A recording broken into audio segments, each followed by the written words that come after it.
Ambassador, I have to begin with you. Who, aside from Donald Trump, is looking to talk up getting Russia back into the G7, making it the G8 again? Maybe Vladimir Putin, but even he does not express much interest in joining the G8 again. And Brian, these kind of comments are just not excusable anymore. There's no American national security interest that is advanced by that flippant comment today. Not a single one. On the contrary, it makes President Trump look weak. It makes President Trump look like, I don't know what it is, but it makes it look like he owes President Putin some kind of favor.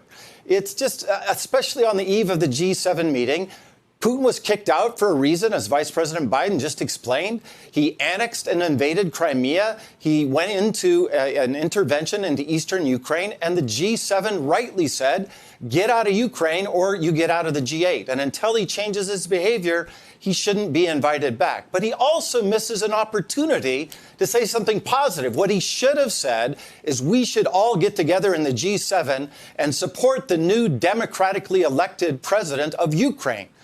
That's what he should have said instead of this incredibly inane remark that he made today. Hey there, I'm Chris Hayes from MSNBC. Thanks for watching MSNBC on YouTube. If you want to keep up to date with the videos we're putting out, you can click subscribe just below me or click over on this list to see lots of other great videos.